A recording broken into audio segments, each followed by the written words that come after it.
Hello, good evening dear students. मैं Gambhir Singh Rajawat, 25 year experience.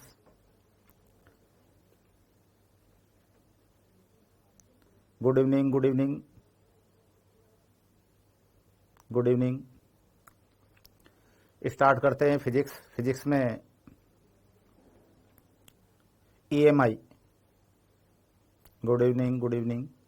EMI electromagnetic induction में शायद कुछ हो रखा है आपका, या स्टार्टिंग से कराना है?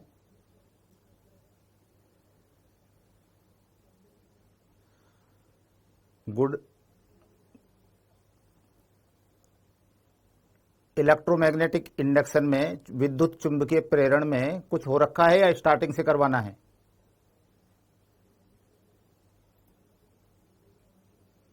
नहीं, इलेक्ट्रोमैग्नेटिज्म की बात करें, हम इलेक्ट्रोमैग्नेटिज्म खत्म करेंगे, तो इलेक्ट्रोमैग्नेटिज्म में कुछ पोर्शन बचा हुआ है उसकी बात करें।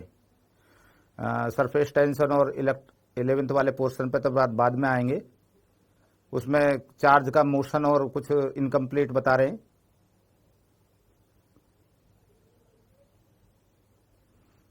चार्ज की जो इलेक्ट्रोमैग्नेटिक फोर्स है, मूविंग चार्ज, इसमें ये बचा हुआ है क्या?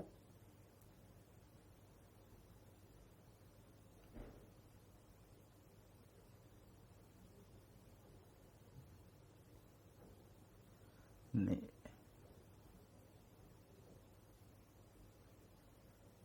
अब जो आपके मैसेज आ रहे हैं, कई तो कह रहे हैं कंप्लीट हो चुका है, कोई कह रहे हैं स्टार्टिंग से। तो मेरे पास जो इन्फॉर्मेशन है वो ये है कि डायनामिक ईएमआई है, गतिक ईएमआई वो नहीं हुआ है। अब गतिक ईएमआई, एक तो गतिक ईएमआई बचा हुआ है और एक चार्ज जो पार्टिकल है इलेक्ट्रिक फील्ड और मैग्नेटिक फील्ड में मूव कर रहा है, तो उस पर फोर्स और उसकी सरकमटेंस की कंडीशंस बतानी होती। तो इन दोनों में से बताइए क्या क्या बचा हुआ है?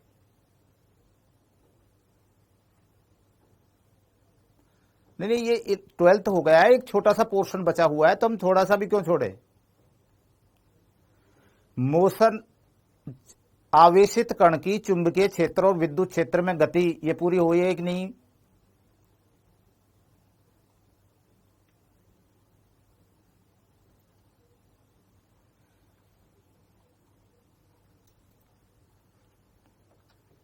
ठीक है, तो स्टार्ट करते हैं। आज ये कल से 11th की बात करेंगे, लेकिन आज जो बच रहा है ये पोर्शन, जो मेरे पास इंफॉर्मेशन है, कुछ स्टूडेंट बता भी रहे हैं कि आवेशित कण की विद्युत क्षेत्र और चुंबकीय क्षेत्र में गति।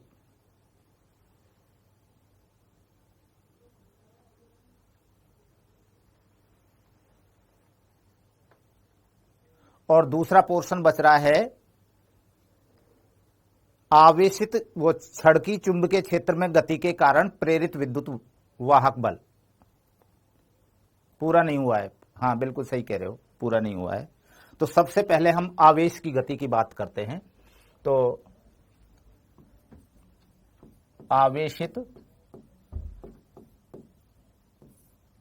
कण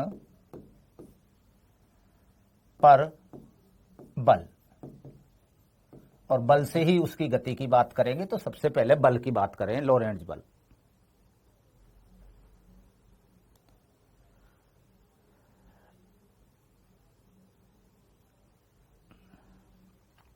देखिए, सबसे पहले इसकी बात करते हैं आवेशित कण पर बल।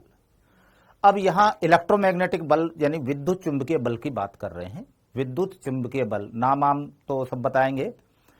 गंभीर सिंह राजावत, जीएस राजावत नाम है, और आप लोगों के बीच में काफी समय हो गया, 25 साल आप जैसे स्टूडेंटों के बीच से ही निकले हैं। तो अब बात करते हैं हम फिजिक्स की, और जो भी कोई डाउट आए तो आप कमेंट्स पे पूछना। तो सबसे पहले जो आपने इलेक्ट्रोस्टैटिक्स में फोर्स पढ़ा था, F vector is equal to q E. ये जो फोर्स है F is equal to q E, F और ई एक ही डायरेक्शन में है यदि चार्ज पार्टिकल पॉजिटिव है तो, और चार्ज पार्टिकल नेगेटिव है तो ये अपोजिट डायरेक्शन में हो जाएंगे। दूसरा ही बात करते हैं, ये तो होगा इलेक्ट्रोस्टैटिक्स का फोर्स। जो आपने नहीं पढ़ा है, जो मेरे को बताया गया है, वो ये बताया गया है कि F vector is equal to क्या है, q v cross B, v cross B. ये चुंबकीय लॉरेंज बल कहलाता है। ये क्या कहलाता है? चुंबकीय लॉरेंज बल। ये कहलाता है चुंबकीय लॉरेंज बल। ये है चुंबकीय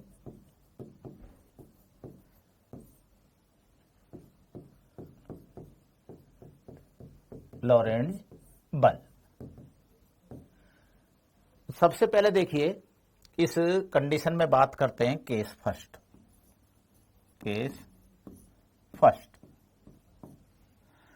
थीटा यानी इसको हम ऐसे भी लिख सकते थे Q we B sine theta. ये F is equal to theta क्या है? थीटा क्या है? ये जो थीटा है, थीटा ये है वी वेक्टर व बी वेक्टर के मध्य कोण। ये कोण वी और बी के बीच में कोण है। अब सबसे पहले देखिए, थीटा इज इक्वल टू हम बात करते हैं 0 degree. Theta is equal to 0 degree.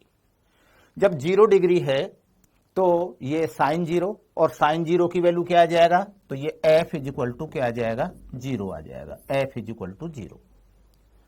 Net force इस पर कितना हो गया? 0 हो गया।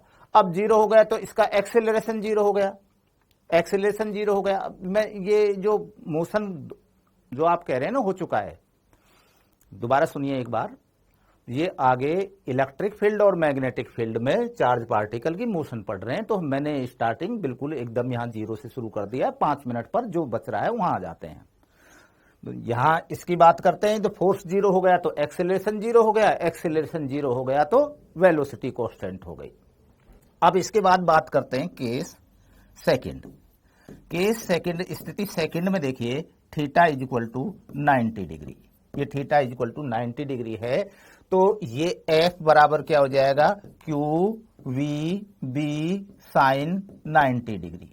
ये साइन 90, तो ये हुआ F is equal to Q we B, और साइन 90 की वैल्यू 1 हो गई, और ये बल क्या हो गया? अधिकतम बल हो गया। इससे ज्यादा बल संभव नहीं है। ये इससे ज्यादा संभव क्यों नहीं है? साइन थीटा का अधिकतम मान +1 होता है और न्यूनतम मान -1 होता है, तो यहां हमने +1 अधिकतम मान रखा है, तो ये फोर्स क्या हो गया?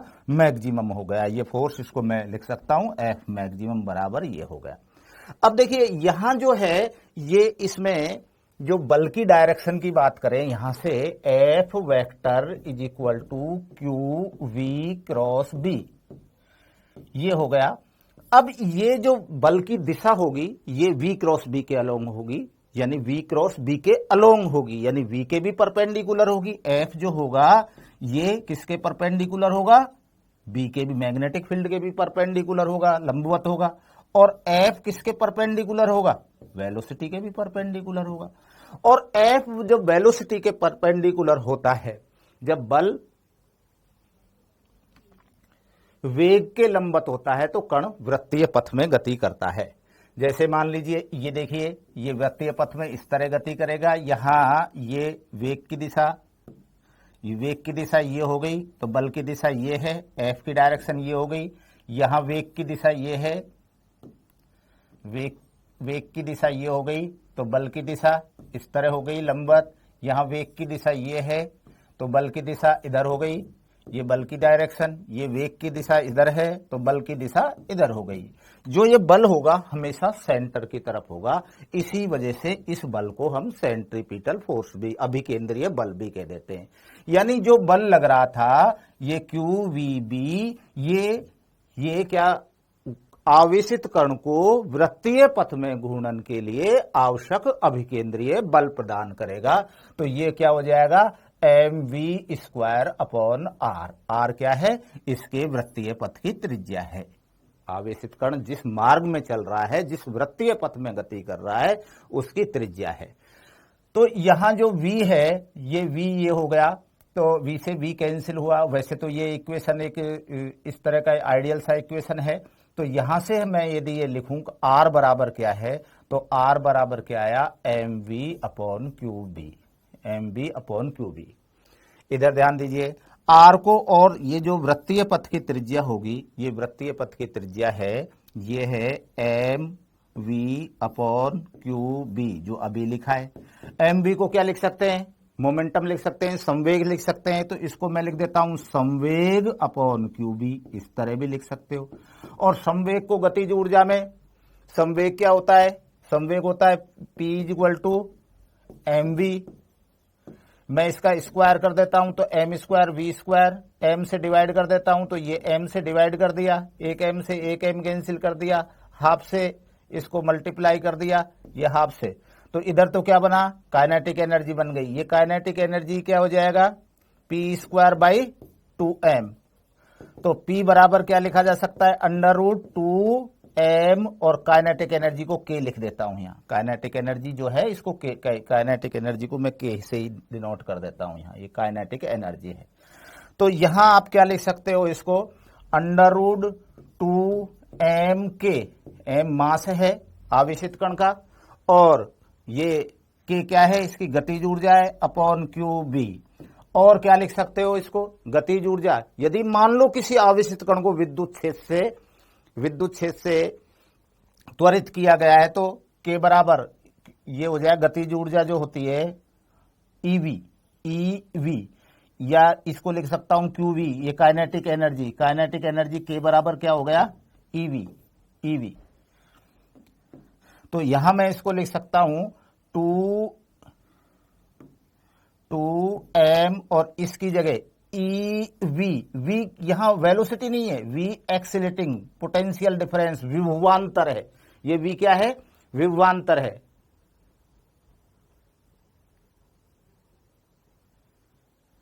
तो ये क्या हो गया, अपॉन QB, ये हो गया। यहां ये वृत्तीय पथ की त्रिज्या फाइंड आउट कर सकते हो। जो इसमें इंपॉर्टेंट जो चीजें हैं, देखिए सबसे पहले यहां आपने देखा कि इस कंडीशन में जो F फोर्स है वो वेलोसिटी के परपेंडिकुलर है। F क्या है,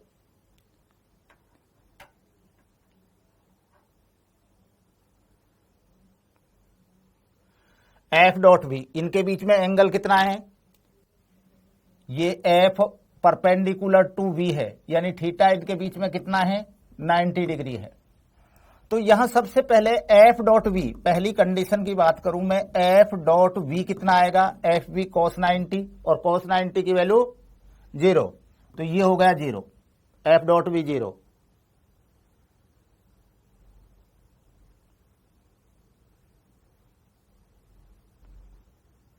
अच्छा, अब देखो ये F.V किसका फॉर्मूला है, बताइए, F.V किसका फॉर्मूला है, पावर का, शक्ति का।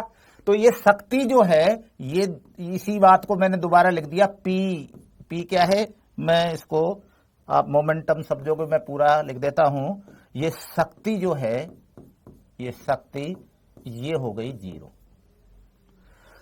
तो तीसरे नंबर पर कार्य W बराबर क्या हो जाएगा, कार्य बराबर W = बताइए,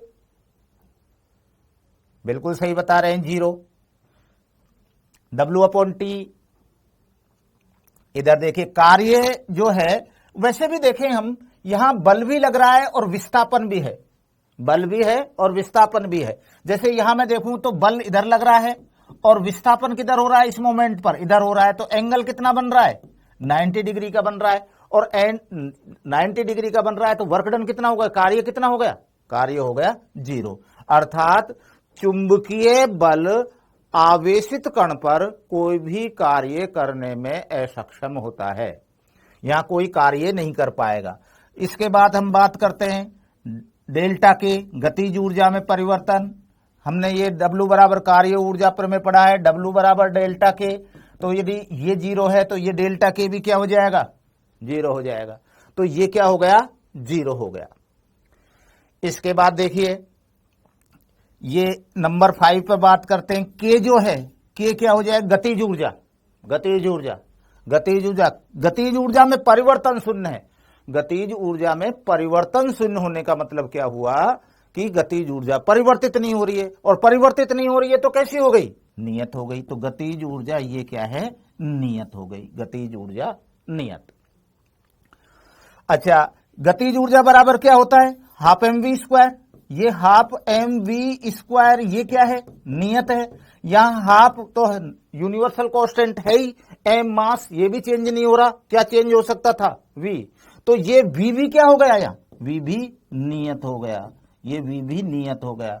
ध्यान से देखिए, आवेशित जो चुंबकीय क्षेत्र है, आवेशित कण की गतिज ऊर्जा एवं चाल को परिवर्तित करने में असक्षम होता है। दोबारा सुनिए, जो ये चाल है, ये जो चाल यहां से देखिए, ये v है, v क्या है, यहां वेग है या चाल है, चाल है निश्चित रूप से, क्योंकि वेग की दिशा, यहां वेग की दिशा ये है, वेग की दिशा यहां ये हो जाएगी, यहां वेग की दिशा ये होगी, यहां वेग की दिशा ये होगी, यहां वेग की दिशा इस तरह होगी, स्पर्श रेखा के अनुदिश वेग की दिशा होगी। तो चुंबकीय क्षेत्र आवेशित कण की गतिज ऊर्जा व चाल को परिवर्तित करने में असक्षम होता है।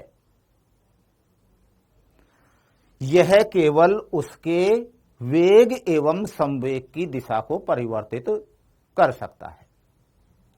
दोबारा देखिए, यहां क्या होगा, चाल क्या है, चाल क्या होगी, ये चाल नियत रहेगी। चुंबकीय क्षेत्र आवेशित कण की चाल को परिवर्तित नहीं कर सकता है।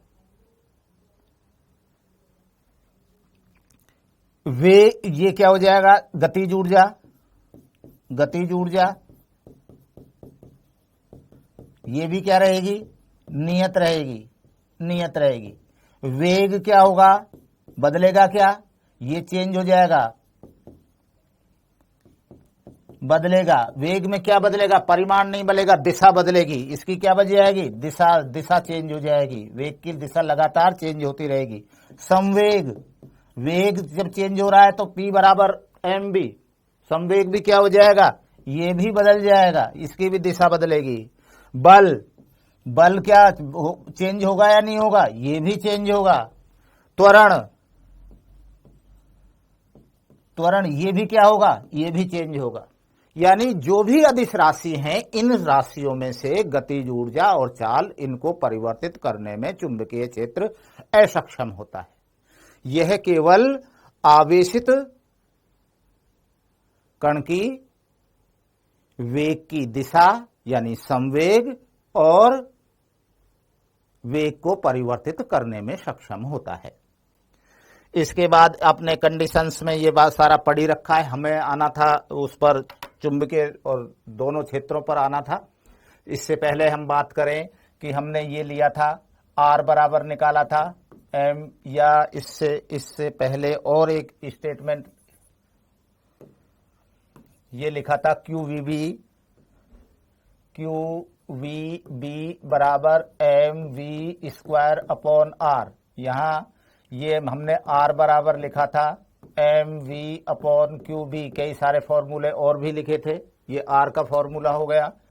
अब इधर देखिए, जैसे मान लीजिए मुझे निकालना है कि उसका आवर्तकाल, ये तो त्रिज्या हो गई, आवेशित कण के पथ की त्रिज्या।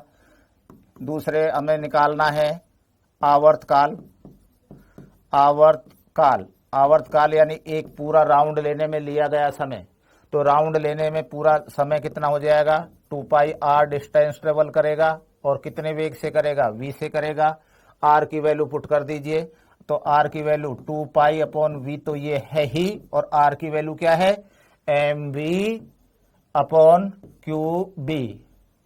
तो यहां v से v कैंसिल हो गया, तो t बराबर क्या आया, 2 पाई m अपॉन qb, ये आ गया 2 पाई m अपॉन qb। इसके बाद आवर्तकाल के बाद आवृत्ति की बात करें, आवृत्ति, ये इसका आवर्तकाल के व्युत्क्रम को आवृत्ति कहते हैं। तो f बराबर क्या हो जाएगा, 1 upon f is equal to 1 upon t, तो इसका उल्टा कर दीजिए, यानी ये क्या हो जाएगा, QB अपॉन 2 पाई m। इधर ध्यान से देखिए, इसमें आवर्तकाल और आवृत्ति में दोनों में क्या नहीं आ रहा है, वेग और r, ये दोनों ही कंडीशन ये नहीं आ रही हैं, ये दोनों ही चीजें नहीं आ रही हैं। दोबारा ध्यान देखिए, ये आवर्तकाल और आवृत्ति में क्या नहीं आ रहा, चाल नहीं आ रही और त्रिज्या नहीं आ रही। तो आवेशित कण का आवर्तकाल और आवृत्ति आवेशित कण के वेग और वृत्तीय पथ की त्रिज्या पर निर्भर नहीं करते हैं। अब ये निर्भर कैसे नहीं करते? यहां तो आ रहा है ये आर अपॉन वी, ये तो आर अपॉन वी, ये तो आ रहा था, ये तो था आर अपॉन वी, यहां तो आर अपॉन वी आ रहा है। ये आर पर निर्भर कर रहा है कि नहीं कर रहा? आर और वी पर निर्भर करता है या नहीं करता है? बताइए। आर और वी पर निर्भर करेगा कि नहीं आवर्तकाल और आवृत्ति? क्लास रुक रही है?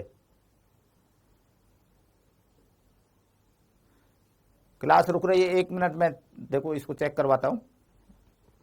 1 मिनट, 1 मिनट, कोई टेक्निकल इश्यू।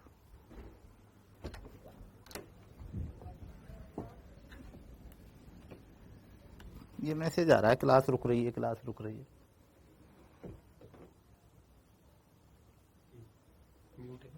हाँ म्यूट है।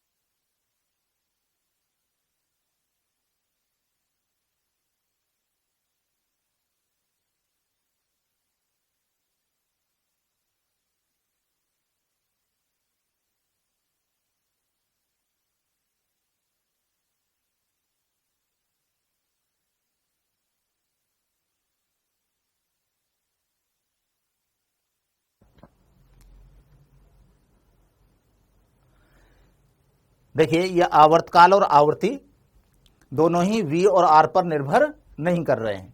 अब ये निर्भर क्यों नहीं कर रहे हैं? यहां तो आ रहा है आर अपॉन वी और यहां ये नीचे नहीं आ रहा। तो देखो कैसे क्या निर्भर नहीं कर रहे हैं। जैसे मान लीजिए ये कण यहां ये एंटर कर रहा है, ज्यादा चाल से कर रहा है तो ये बड़ा, इसके वृत्तीय पथ की त्रिज्या भी बड़ी हो जाएगी, और कम चाल से गति कर रहा है तो इसके वृत्तीय पथ की त्रिज्या भी कम हो जाएगी। यानी आर अपॉन वी का अनुपात नियत बना रहेगा, इसलिए ये वी और आर पर निर्भर नहीं करता है। अब हम बात करते हैं इसके आगे की। इसके आगे जैसे मान लीजिए हमने दूसरी कंडीशन ली थी, केस थर्ड की बात करते हैं। केस थर्ड में जैसे ये है मैग्नेटिक फील्ड है और ये है वेलोसिटी वेक्टर, ये वेग है, इनके बीच में कोण कितना है? थीटा है। अब यहां इसको हम डिवाइड करें कंपोनेंट में, तो वेग के 2 कंपोनेंट हो गए। इधर तो क्या हो गया? v cos थीटा, और इधर कंपोनेंट क्या हो गया? v sin theta. अब दो हमारे पास, यदि ये इस वेग और इस चुंबकीय क्षेत्र को ले लेता हूं मैं, तो ये कंडीशन बन जाती है फर्स्ट कंडीशन, थीटा बराबर 0। और यदि इस वेग और ये चुंबकीय क्षेत्र तो है ही, इसको ले लेता हूं तो ये कंडीशन कौन सी बन जाती है? ये कंडीशन बन जाती है सेकेंड कंडीशन। तो ये मैं देखिए पहली कंडीशन, इसकी वजह से तो कण वृत्ति स्ट्रेट लाइन में गति करेगा, क्योंकि जब थीटा, यदि इन दोनों की बात करता हूं तो थीटा बराबर 0 है, तो एफ बराबर 0 है, तो ये वेग का ये कंपोनेंट की वजह से इस पर किसी भी प्रकार का कोई फोर्स नहीं लगेगा, क्योंकि ये दोनों एक ही दिशा में हो गए, और साइन जीरो की वैल्यू 0, फर्स्ट कंडीशन। तो अब यहां कंडीशन में क्या हो जाएगा? फोर्स कितना हो जाएगा? F is equal to q, और V की जगह कितना है? इसकी वजह से वृत्तीय पथ में गति करेगा तो V साइन थीटा, और ये मैग्नेटिक फील्ड, ये तो फोर्स हो गया। ये क्या प्रोवाइड करेगा? mv² upon are. तो ये किसके बराबर हो जाएगा? mv² upon are. बताइए कुछ गलत लिखा, क्या गलत लिखा है? बताइए कुछ गलत लिखा, क्या गलत लिखा है? गलत लिखा कुछ, क्या गलत लिखा है?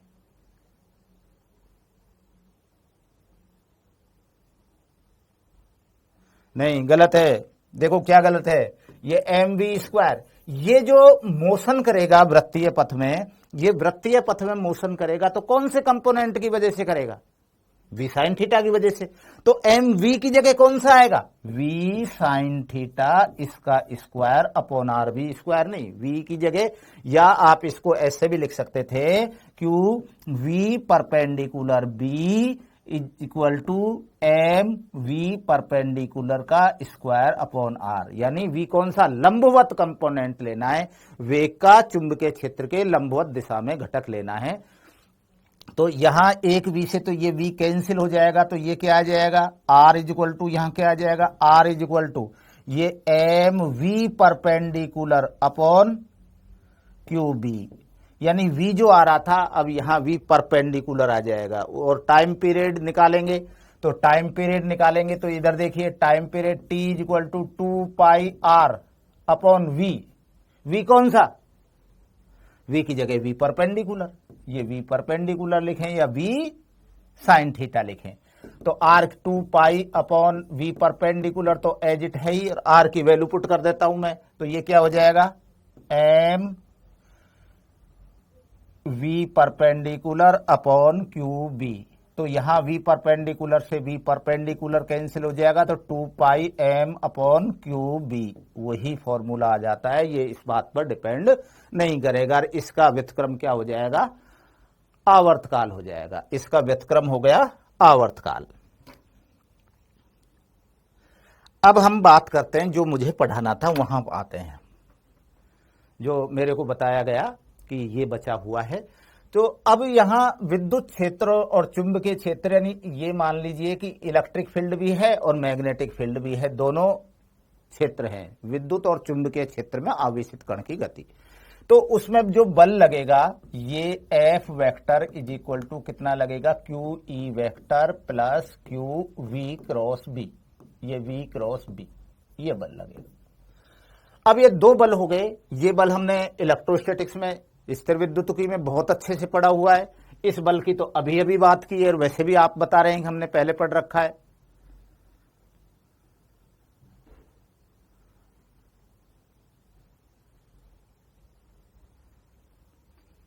देखिए अब इस कंडीशन में जो क्वेश्चन बनता है, ये दोनों बलों को अलग अलग निकाल देंगे, बल सदिश राशि है, सदिश योग कर देंगे, जहां भी जिस तरह का ऐड करना है वो ऐड हो जाएगा। लेकिन जहां ये क्वेश्चन बनता है कि ये बल शून्य होने की क्या कंडीशन है, यदि हम बात करें, यदि F बराबर 0 हो तो, ये 0 हो तो ये क्या हो जाएगा? Q E vector plus q v cross B vector is equal to 0, ये इज इक्वल टू 0। इधर देखिए ये Q से Q कैंसिल हो गया क्योंकि बराबर में 0 है, तो E बराबर क्या आया? E बराबर आ गया माइनस वी क्रॉस बी। इस माइनस के चिन्ह को मैं अंदर ले जाता हूं, इस माइनस के चिन्ह को अंदर ले जाता हूं, तो ये क्या आ जाएगा? ये आ जाएगा E vector is equal to, ये आ जाएगा B क्रॉस V, ये हो गया B क्रॉस V। अब यदि थीटा बराबर इनके बीच में जो है ये 90 डिग्री ले लेता हूं, तो E बराबर क्या आ जाएगा? E बराबर VB, और यानी V बराबर क्या हो जाएगा? E by B, E by B. यानी 0 होने की एक कंडीशन है, 0 होने की एक सबसे बड़ी कंडीशन क्या है? जब, यानी ये नोट हो गया, जब V B व E परस्पर लंबवत होते हैं,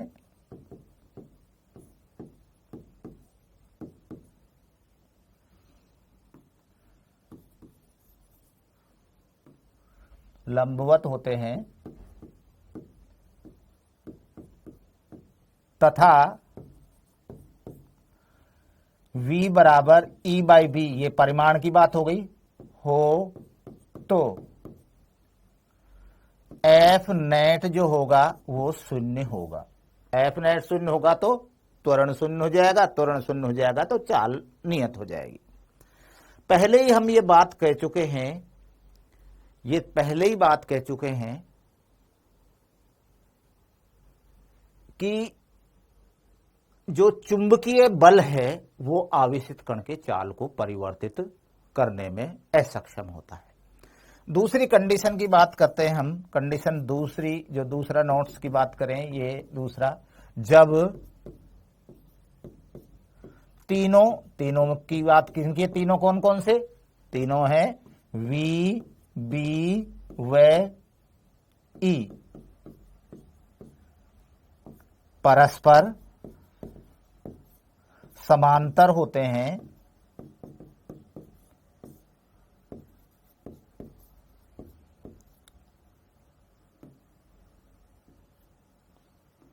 समांतर होते हैं,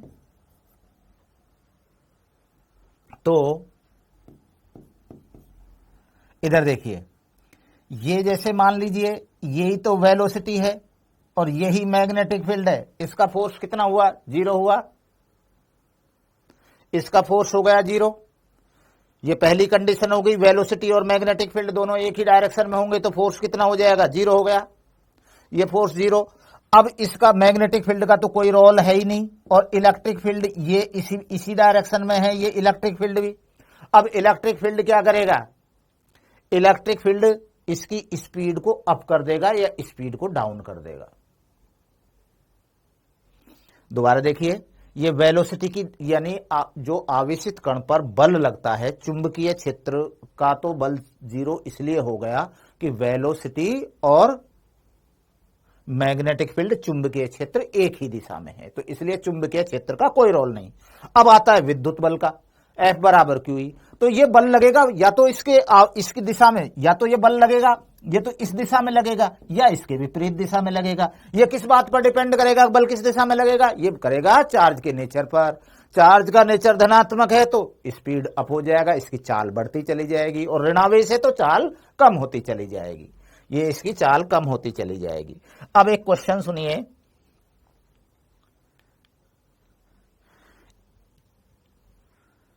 ग्रेविटी फ्री रीजन में कोई गुरुत्वीय बल नहीं लग रहा, वहां एक आवेशित कण विद्युत और चुंबकीय क्षेत्र में गति कर रहा है, तो उसकी क्या क्या संभावना है।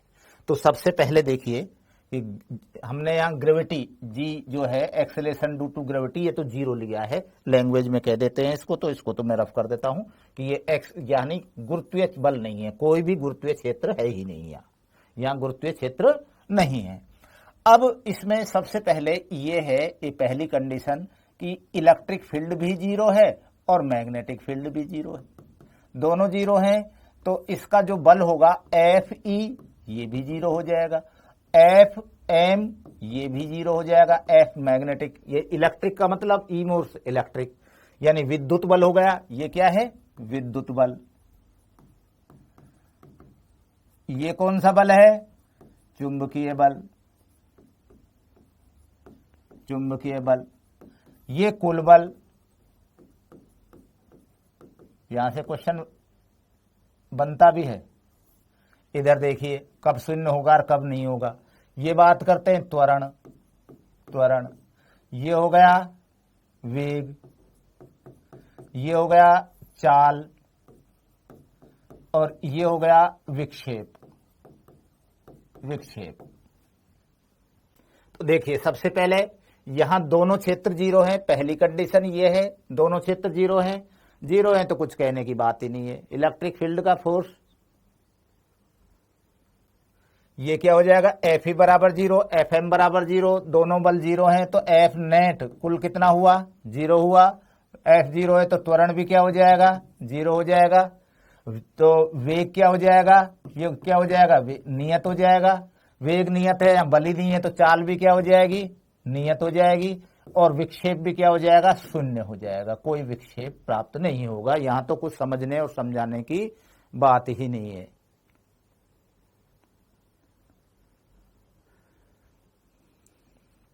चलिए दूसरी बात देखिए, दूसरी बात, E इज इक्वल टू 0 और B not equal to 0, B not equal to 0, यानी यहां विद्युत क्षेत्र तो शून्य है। क्या है, विद्युत क्षेत्र तो शून्य है, और चुंबकीय क्षेत्र अशून्य है। तो सबसे पहले एफ ई बताइए, एफ ई विद्युत बल कितना होगा? 0 होगा।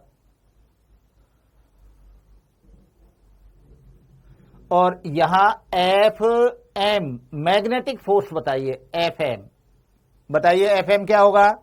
एफ एम चुंबकीय बल, यहां चुंबकीय नॉट इक्वल टू 0 है,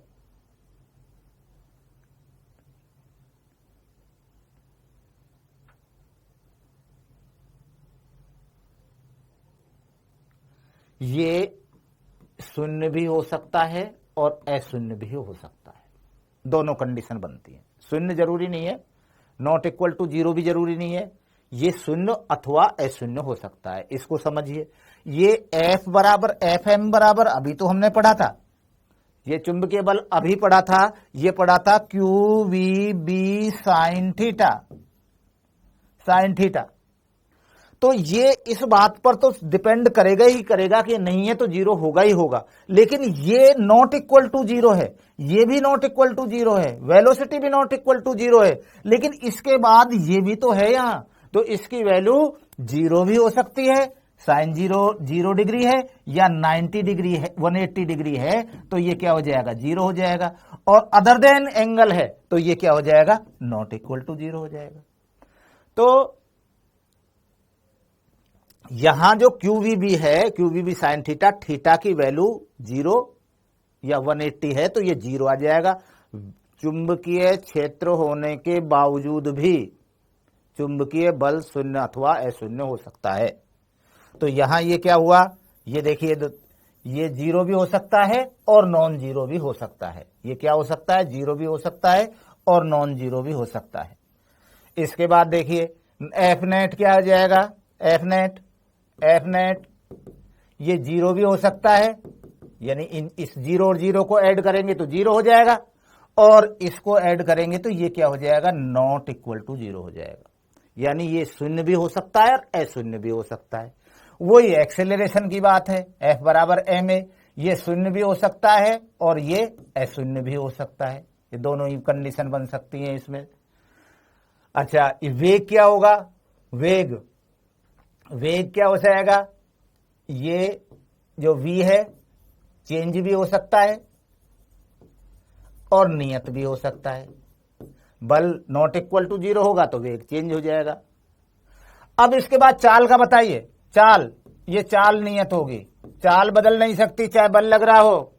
यहां से देखिए, यहां से क्वेश्चन बनता है ये, जब भी यहां चुंबकीय क्षेत्र नॉट इक्वल टू 0 है, चुंबकीय क्षेत्र नॉट इक्वल टू 0 है तो बल भी नॉट इक्वल टू 0 भी हो सकता है। तो परंतु चुंबकीय क्षेत्र आवेशित कण की चाल को परिवर्तित करने में असक्षम होता है। हमने स्टार्टिंग में बात की थी, ये केवल वेग और संवेग को बदल सकता है, यानी वेग और संवेग की दिशा को बदल सकता है, चाल को परिवर्तित करने में असक्षम होता है। तो इसमें विक्षेप होगा या नहीं होगा? विक्षेप हो भी सकता है, शून्य भी हो सकता है विक्षेप, और अशून्य भी हो सकता है या अशून्य भी हो सकता है, अशून्य, दोनों कंडीशन बनती है शून्य। क्योंकि बल नॉट इक्वल टू 0 है तो बल लगेगा वेग के लंबवत लगेगा, और वेग के लंबवत लगेगा तो विक्षेप होगा ही होगा। बिल्कुल सही लिख रहे हो आप। तीसरा ये है E is equal not equal to 0 और B इज इक्वल टू 0, यानी ये कंडीशन है कि चुंबकीय क्षेत्र तो शून्य है, विद्युत क्षेत्र है। अब विद्युत क्षेत्र है तो एफ ई क्या आ जाएगा? F E not equal to 0 आएगा ही आएगा। और ये क्या हो जाएगा? एफ है, ये 0 होगा ही होगा जब क्षेत्र ही नहीं है। तो एफ क्या हुआ? एफ, इन दोनों को ऐड करेंगे, ये जो ऐड करेंगे तो ये क्या हो जाएगा?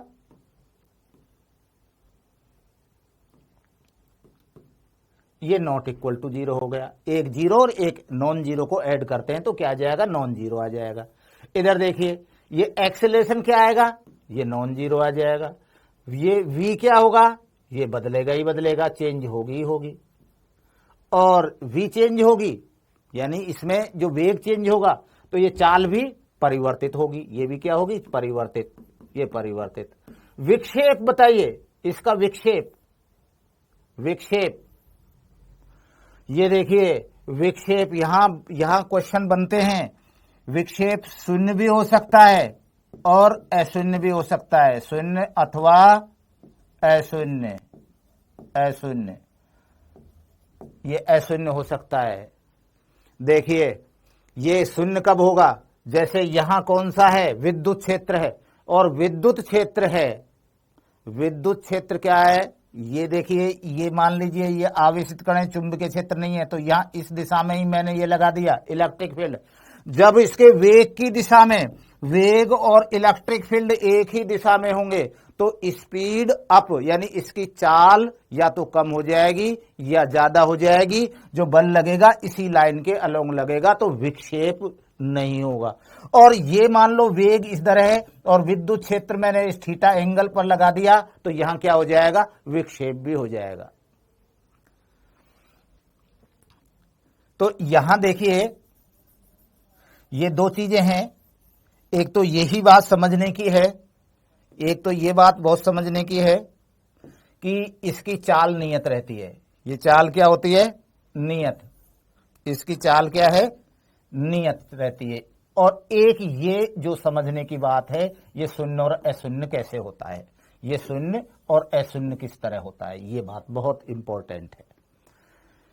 दोबारा देखिए, ये नियत कब रहेगा, ये तो नियत चुंबकीय क्षेत्र है, तो चुंबकीय क्षेत्र तो आवेशित कण की चाल को बदल ही नहीं सकता है।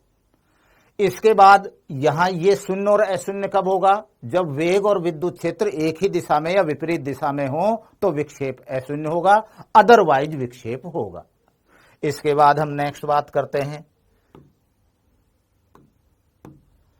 ये चौथे नंबर पर, E not equal to 0, B not equal to 0, तो एफ ही भी क्या हो जाएगा, ये 0 हो जाएगा, नॉट इक्वल टू 0 हो जाएगा। एफ एम बताइए, एफ एम, एफ एम 0 या नॉन 0, 0 या नॉन 0, 0 या नॉन 0, ये मे बी 0 और मे बी नॉन 0, बिल्कुल सही लिख रहे हो आप, मे बी 0 और मे बी नॉन 0, क्योंकि ये जो चुंबकीय क्षेत्र, तो ये तो यही वाली कंडीशन बन गई ना, और यही वाली कंडीशन बन गई तो ये क्या होगा कि थीटा पर डिपेंड करेगा, थीटा पर डिपेंड करेगा, तो थीटा 0 या 180 है तो 0 आ जाएगा, और यदि इनके अलावा कोई भी एंगल है तो नॉन 0 आ जाएगा। ये तो एफ नेट बताइए, एफ नेट, अब ये क्या होता है, 0 भी हो सकता है और नॉट इक्वल टू 0 भी हो सकता है। एक कंडीशन देखिए, यहां इन दोनों ही फोर्स नॉन जीरो ले लिए, एक कंडीशन ऐसी बन सकती है, एक कंडीशन ऐसी बन सकती है कि जिसमें ये दोनों बल परिमाण में समान और दिशा में विपरीत हो, तो परिणामी बल कितना हो जाएगा, 0 हो जाएगा। ए क्या हो सकता है, ये 0 भी हो सकता है, नॉट इक्वल टू 0 भी हो सकता है। वी क्या हो सकता है, नियत भी हो सकता है और परिवर्तित भी हो सकता है, परिवर्तित भी हो सकता है। एक ये क्या होगा, चाल, ये नियत भी हो सकती है, कुल बल ही 0 हो जाएगा, तो नियत हो जाएगी, और क्या हो सकता है, परिवर्तित भी हो सकता है। इसमें तो परिवर्तित, इसमें तो कोई दिक्कत है ही नहीं। और विक्षेप शून्य भी हो सकता है और अशून्य भी हो सकता है, शून्य या अशून्य, अशून्य।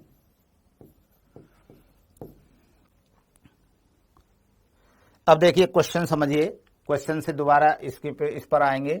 ऑप्शन में लिख देता हूं, विकल्प जो हैं क्वेश्चनों के, ये पहले विकल्प दे रहा हूं। विकल्प में पहला विकल्प है E not equal to 0, E not equal to 0, B not equal to 0। दूसरा विकल्प है, या जो उसमें ऑप्शन बनाए वही लिख देता हूं मैं उसी तरह, E is equal to 0, B is equal to 0। दूसरा ऑप्शन है E not equal to 0, B is equal to 0, हो सकता है चेंज हो गया हो, और B ये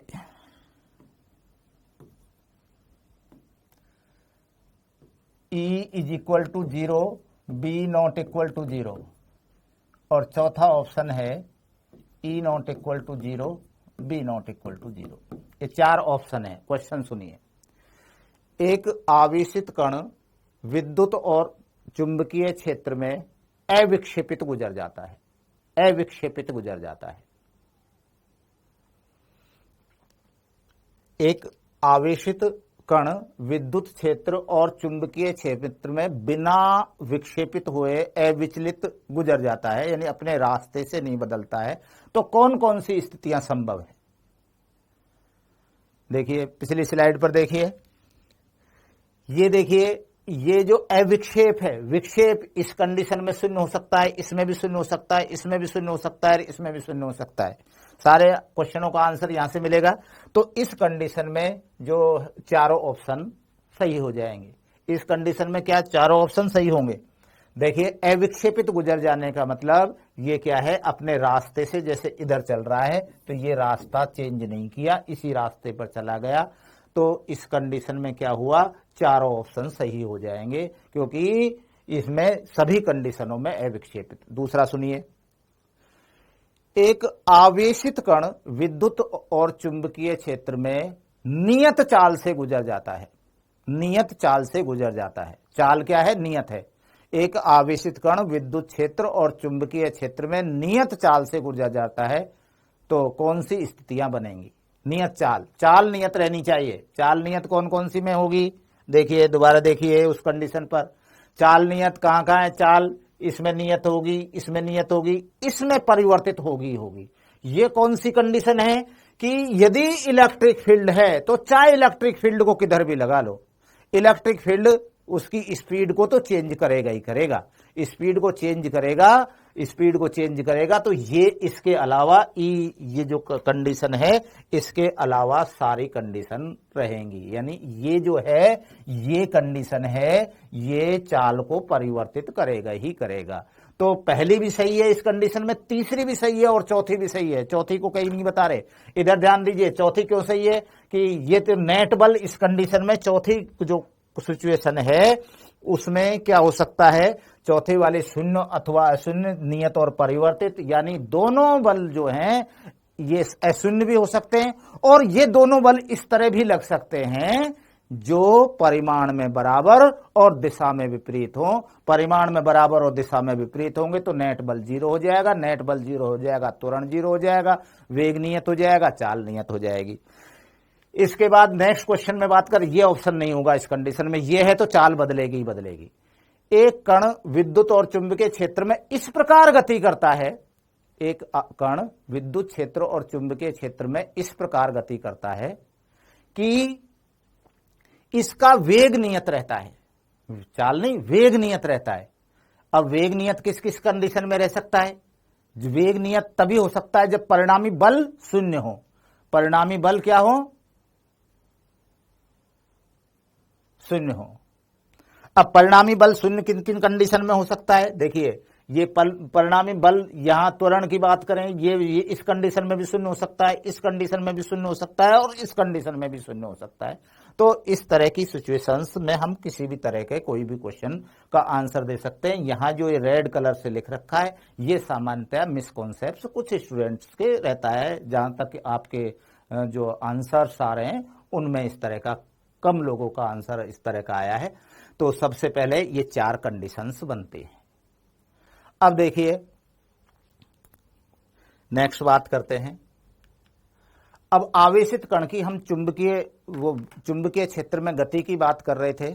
अब चुंबकीय क्षेत्र, जैसे मान लीजिए ये है चुंबकीय क्षेत्र, इस तरह सीमित चुंबकीय क्षेत्र की बात कर दी हमने कि इधर तो चुंबकीय क्षेत्र है, इधर तो इनफाइनाइट रीजन तक चुंबकीय क्षेत्र है, और इसके लेफ्ट में, इसके बाईं ओर कोई चुंबकीय क्षेत्र नहीं है। इसके बाईं ओर क्या है? किसी भी प्रकार का कोई चुंबकीय क्षेत्र नहीं है। अब यहां से एक आवेशित कण लंबवत गति करता है। ये आवेशित कण क्या है? लंबवत गति कर रहा है। आवेशित कण किधर गति कर रहा है? लंबवत गति कर रहा है। जब इसके अंदर घुसेगा, जब एंटर करेगा चुंबकीय क्षेत्र तल के लंबवत है, तो यहां अब इस पर चुंबकीय बल लगना शुरू हो जाएगा। और जब चुंबकीय बल लगेगा, जो चुंबकीय बल लगेगा ये वेग के लंबवत दिशा में लगेगा। अब चुंबकीय क्षेत्र में जब भी आवेशित कण गति कर रहा है तो वो वही वृत्तीय पथ में गति करेगा, चाहे वो आधा वृत्त बनाए, चाहे पूरा बनाए, 1/10वां हिस्सा बनाए, चाहे उसी में लगातार वृत्त में ही घूमता रहे। ये हमेशा क्या करेगा? वृत्तीय पथ में गति करेगा, तो ये वृत्तीय पथ में गति करेगा, तो ये वृत्तीय पथ में गति करता हुआ इस तरह बाहर निकलेगा। इस तरह ये बाहर निकल गया। यहां v वेग से गति कर रहा है। देखो इसका केंद्र कहां बनेगा। इसका केंद्र बनाने के लिए आप क्या कर सकते हो, इसका केंद्र बनाने के लिए यहां वेग की दिशा हमें पता है, ये वेग की दिशा इधर है, तो वेग के लंबवत बल होगा, ये लाइन यहां है और इसी तरह यहां इस तरह निकलेगा, तो ये हो जाएगा, ये इसका सेंटर बनेगा, केंद्र बनेगा इस तरह का, ये केंद्र बन गया। अब ये केंद्र बन गया तो इसमें इधर देखिए ये डिस्टेंस कितनी होगी, r होगी, ये डिस्टेंस कितनी होगी, ये भी r होगी, और ये इसमें कितनी गहराई तक गया, इसकी चुंबकीय क्षेत्र में गहराई कितनी है इसकी, ये चुंबकीय क्षेत्र में गहराई, चुंबकीय क्षेत्र में इसकी कितनी गहराई हुई,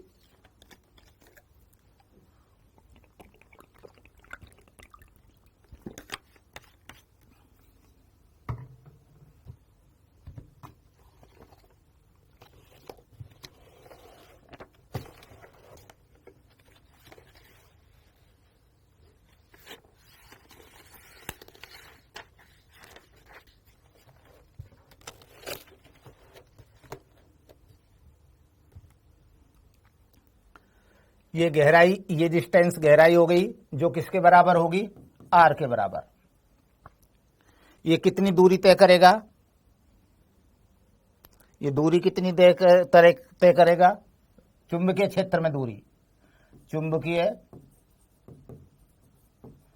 क्षेत्र में दूरी, दूरी चुंबकीय क्षेत्र में ये पूरी की पूरी ये दूरी कितनी है, चुंबकीय क्षेत्र में है।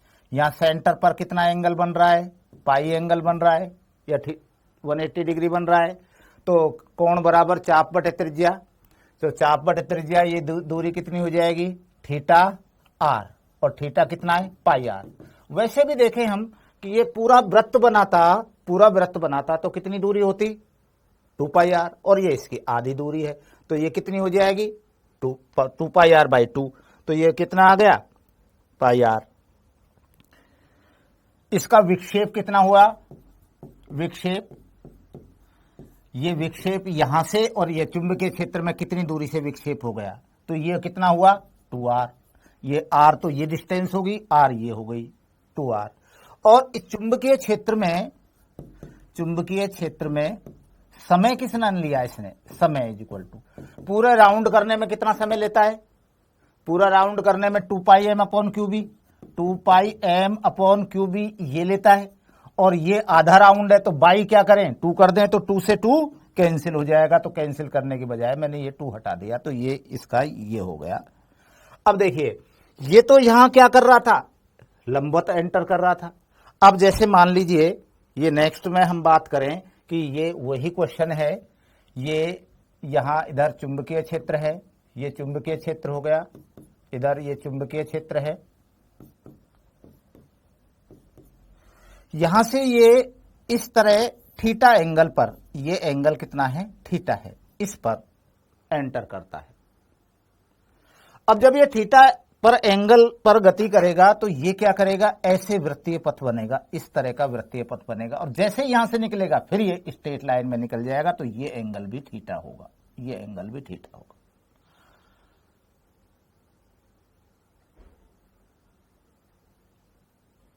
इधर देखिए, अब यहां से मैं यदि बात करूं किसकी, यहां ये वेलोसिटी की डायरेक्शन ये है, तो इसके परपेंडिकुलर लाइन, इसके परपेंडिकुलर लाइन ये ड्रा किया, ये परपेंडिकुलर लाइन हो गया, यहां ये परपेंडिकुलर लाइन हो गया, तो ये परपेंडिकुलर लाइन ये हम जहां मिल रहे हैं ये क्या हो जाएगा, सेंटर हो जाएगा, ये सेंटर हो गया।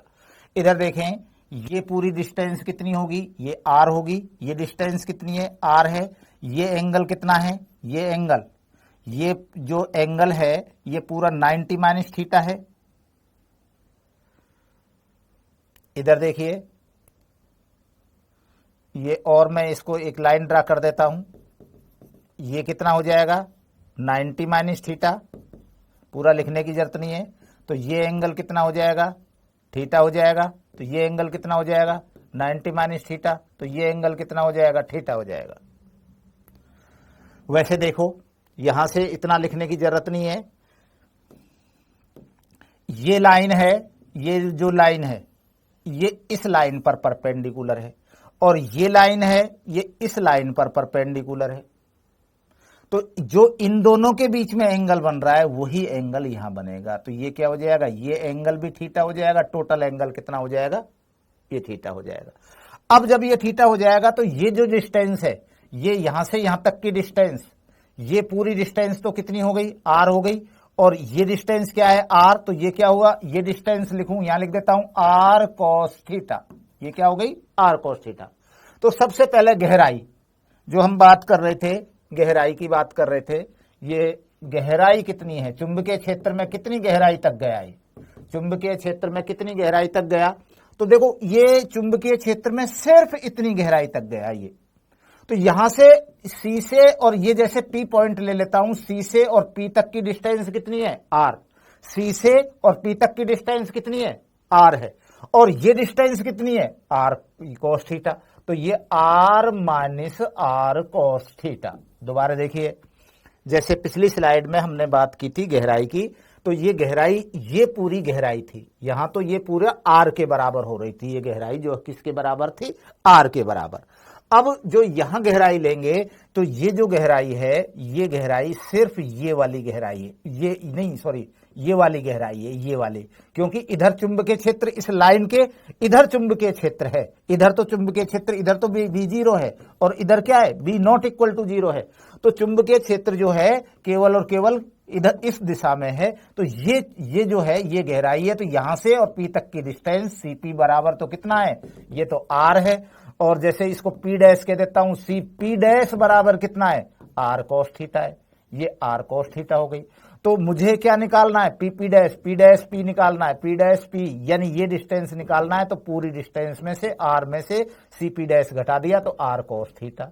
ये आर कॉस थीटा, वही बात लिखी है गहराई।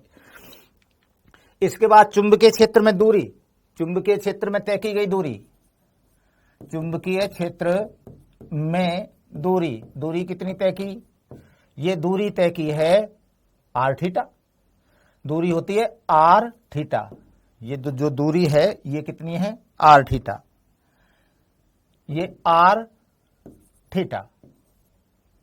थीटा कौन सा, जो ये पूरा बन रहा है, ये जो इसका ये एंड और ये एंड सेंटर पर बना रहा है, और वो कितना बना रहा है, वो कितना बना रहा है, 2 थीटा। तो ये दूरी कितनी हो गई, R2 थीटा हो गई।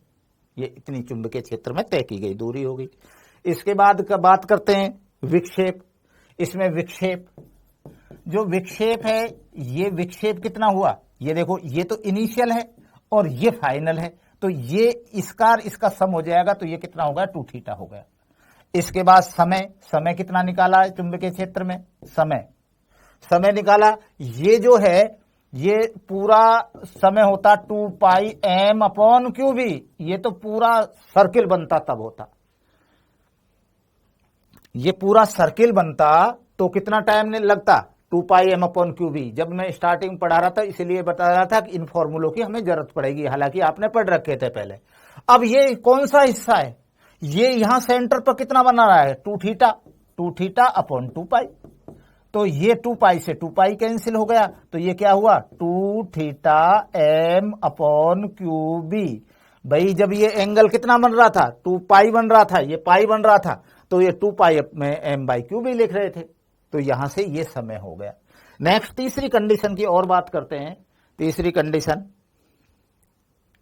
जैसे मान लीजिए ये वही लाइन है और इधर चुंबकीय क्षेत्र है, इधर चुंबकीय क्षेत्र, इधर चुंबकीय क्षेत्र है, इधर ये चुंबकीय क्षेत्र हो गया। अब देखिए, ये मान लीजिए एक आवेशित कण ऐसे आ रहा है, ये इस तरह थीटा एंगल पर आ रहा है, इस तरह का थीटा एंगल है।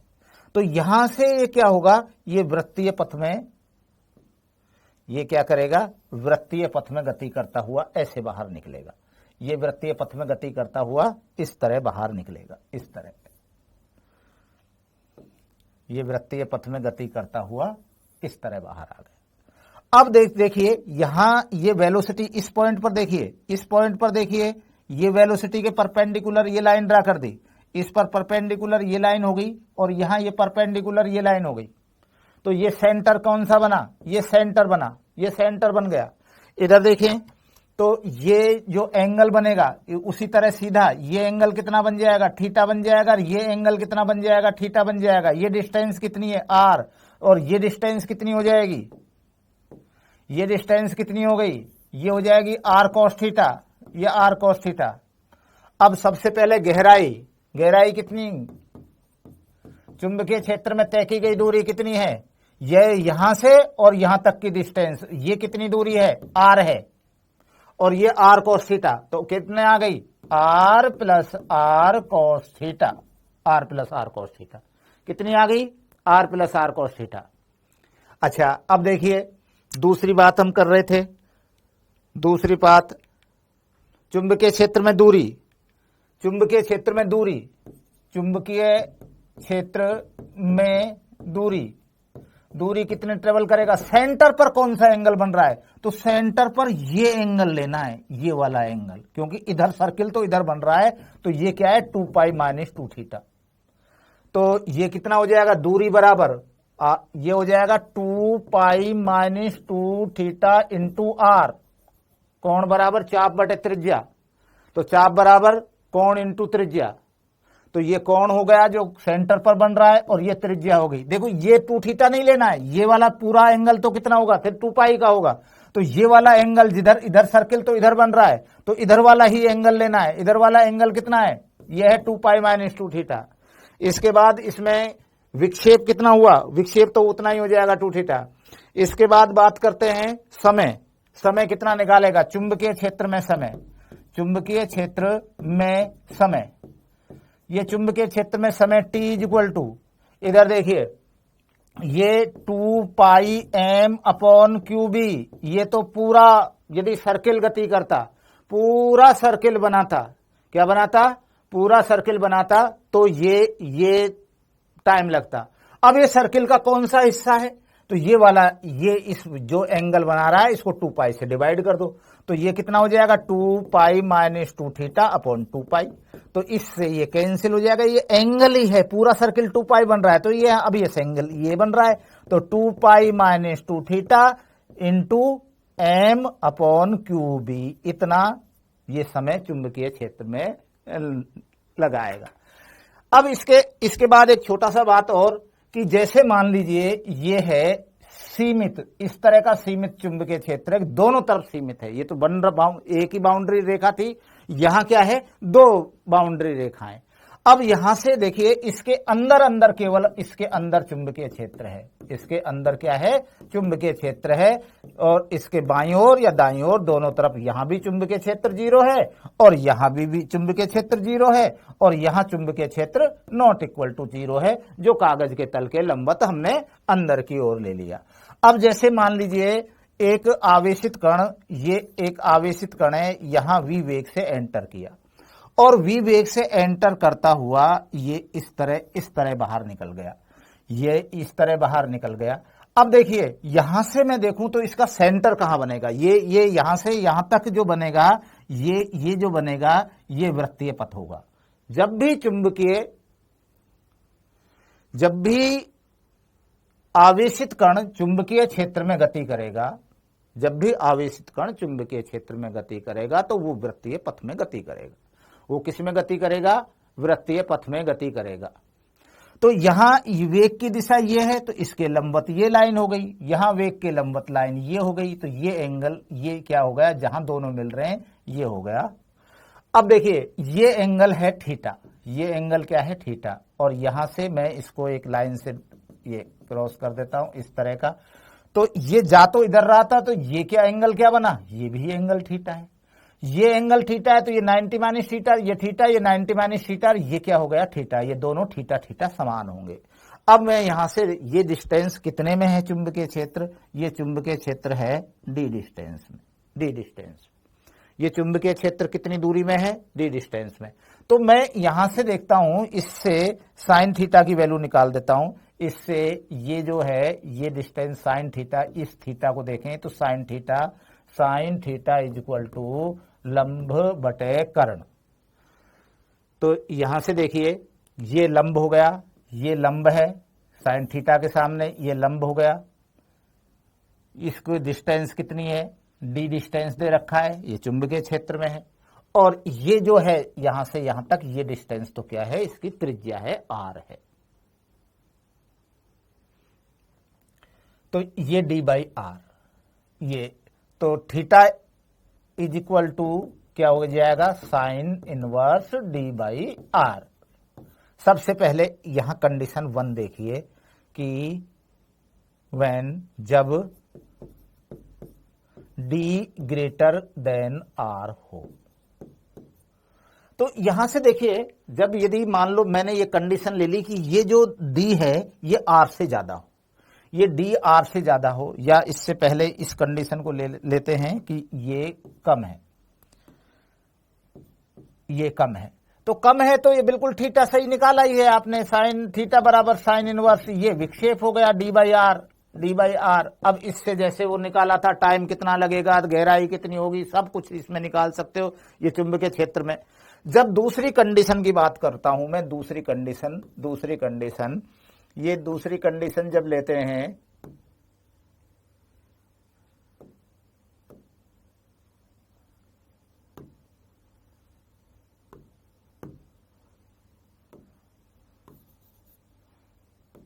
इधर देखिए जब डी ग्रेटर देन आर, यहां से जब देखता हूं इस इक्वेशन से देखता हूं इक्वेशन 1, तो साइन थीटा यहां क्या आ जाता है, ग्रेटर देन 1 आ जाता है, ग्रेटर देन 1। देखिए समझिए, यहां मैं ऐसा नहीं कह रहा कि साइन थीटा 1 से अधिक होता है, ये बात आप भी जानते हो, मैं भी जानता हूं कि साइन थीटा 1 से कभी भी ज्यादा नहीं हो सकता। ध्यान से देखिए, इसका मीनिंग क्या है कि इस कंडीशन में डी आर से ज्यादा, ये नॉट पॉसिबल, ये पॉसिबल नहीं है। लेकिन यहां से एक रिजल्ट निकल के आया, यहां से क्या निकला, एक परिणाम निकला, यहां से ये परिणाम निकल रहा है, ये परिणाम निकल रहा है, इसका रिजल्ट जो निकल रहा है ये निकल रहा है कि जो थीटा है वो 180 डिग्री होगा। कैसे होगा, इधर ध्यान से देखें, ये देखिए, ये बाउंड्री लाइन थी जिसमें चुंबकीय क्षेत्र था, ये चुंबकीय क्षेत्र था इस तरह। अब डी ग्रेटर देन आर कब हो सकता है, जैसे मान लीजिए ये आवेशित कण इधर जा रहा है और ये यहां से यहां तक की डिस्टेंस डी है और इससे कम दूरी में ही लौट के वापस आ गया हो, ये वापस ऐसे लौट के आ गया हो, ये वापस इस तरह लौट के आ गया,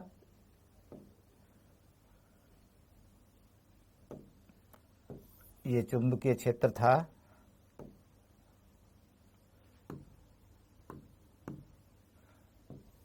ये यहां तक चुंबकीय क्षेत्र था और ये इस तरह लौट के आ गया, इस तरह।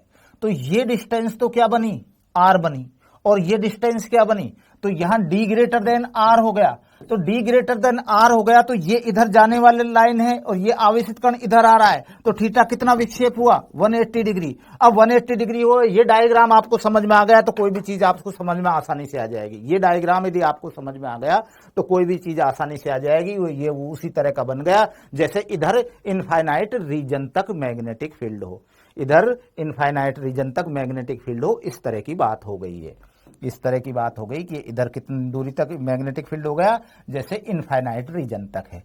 तो यानी साइन थीटा ग्रेटर देन 1 आ जाता है इसमें, थीटा, ये sine theta is equal to D by R से निकालेंगे सीमित रेंज में, हमेशा इसी से सॉल्व करेंगे। ये आ गया, ये असंभव बात है, मैं ये नहीं कह रहा ये संभव है, साइन थीटा की वैल्यू 1 से ज्यादा है, लेकिन इसका परिणाम क्या निकल के आया, इससे हम निकाल रहे थे विक्षेप कितना हुआ। तो इसका रिजल्ट जो है कि थीटा बराबर 180 डिग्री से जिधर से एंटर किया है उसी से बाहर निकल गया, ये थीटा 180 हो गया। ये बता रखा था मेरे को कि ये आपका बचा हुआ है, और कोई क्वेश्चन पूछने है तो बोलिए। इसके बाद 12th वाले इलेक्ट्रोमैग्नेटिज्म में से आपका कोई भी टॉपिक बच रहा है तो बताएं।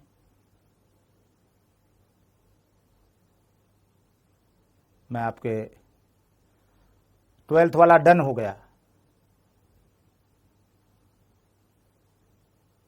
12th वाला कोई भी पोर्शन बिल्कुल भी बच रहा हो तो बताएं।